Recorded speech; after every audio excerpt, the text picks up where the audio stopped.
What kind of work needs to be done? Do you have experience in getting those things taken care of, or do you have some contact in terms of repairing those things so that when you hire someone, you know whether they're BSing you or whether they're actually telling you the truth. You know whether their bid is actually realistic or it's not, right? And so there's always ways to compensate for in areas that you don't have contact with, but it just means more work you have to do, right?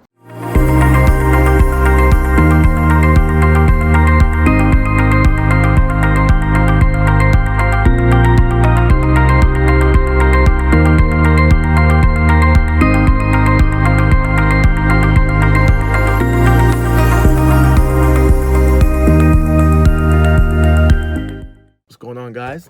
This is Adam with Uprise Real Estate Partners, and it is early on a Monday morning. Early for some, late for others. But it's about 8 o'clock. Coming to a property first thing in the morning for us to get some additional contractor bids. So this, let's see here. This is a property that we just helped one of our investors acquire and get, and so not only are we helping with the brokerage services, but we're also assisting them with project management services. And so one of the most important things, I'll let you guys get a quick look on the property. One of the most important things when getting a property is strategy and game plan, right? Strategy and game plan. So I know what you see a lot of times on TV and social media. Everyone just talks about, they focus on one or two things, right? They focus on the numbers of the deal, right? Or they focus on the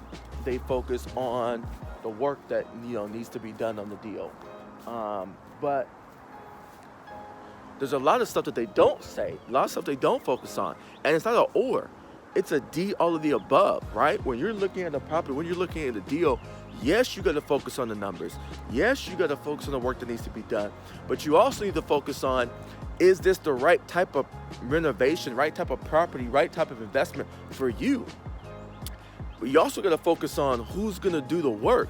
What kind of work needs to be done and who's going to do the work? What I mean by that is, what kind of work needs to be done?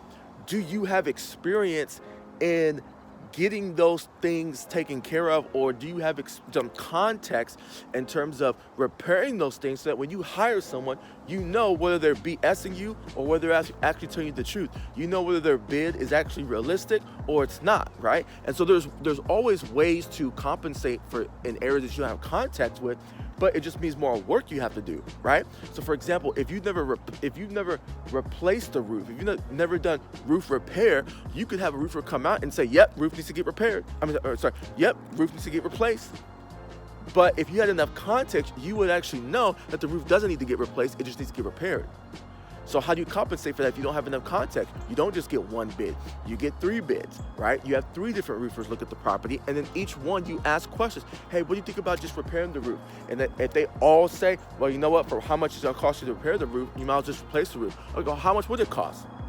And they give you a number where now you have more context, that's what you want, right? If you get a roofer and they say, oh, I just wouldn't recommend just repairing it. Okay, that's not what I asked you. What I asked you was, could you repair it, and how much would it cost? Because you can repair anything, right? You can repair anything. The point is just from a financial standpoint, is it worth it? If it's gonna cost me $4,700 to repair the roof, and it costs me $5,000 to put a new roof on, might as well just put a new roof on. Does that make sense? And so the reason why I also say it's who is, even if you get 3 different bids, you still gotta make a decision on who's gonna be the right person for you to manage, right?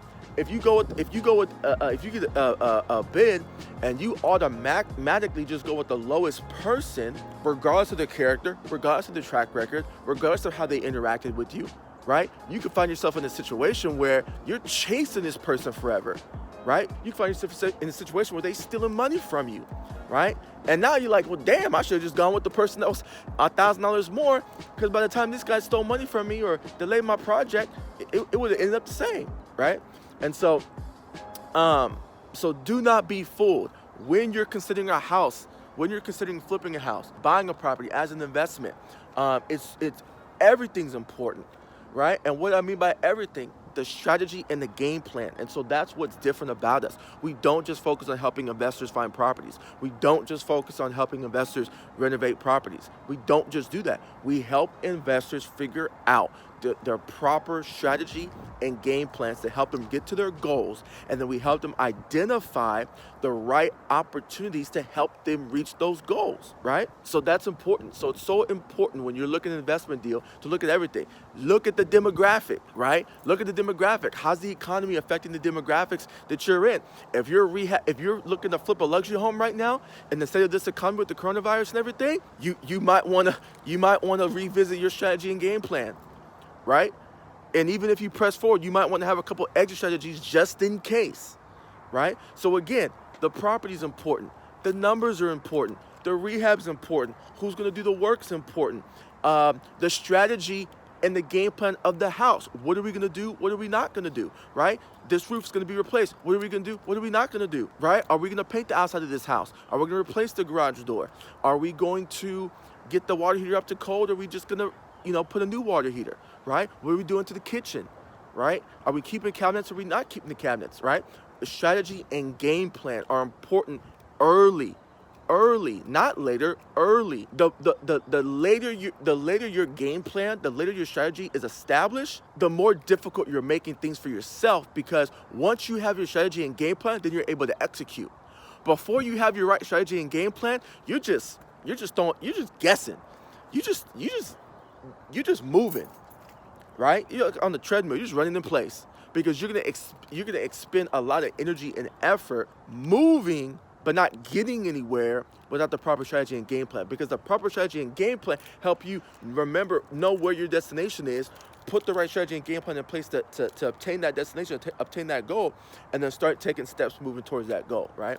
And so anyway, guys, I just wanted to reiterate that, remind you guys that strategy and game plan is important in everything that you do. That's why when we meet with investors, the very first thing we do when we meet with them and we know that they're serious and they want to get to know us, and we want to get to know them and see if we're in alignment, one of the very first things we do is we go through our formula, our investor success formula. How much capital they got? How much experience you got? What's your risk tolerance look like? And then what are your goals? So that we can, with them, establish their strategy and game plan in the beginning, so that every action we take after that is just towards executing to help them get to their goal. So hope this was helpful for you guys. We'll see you on the other side.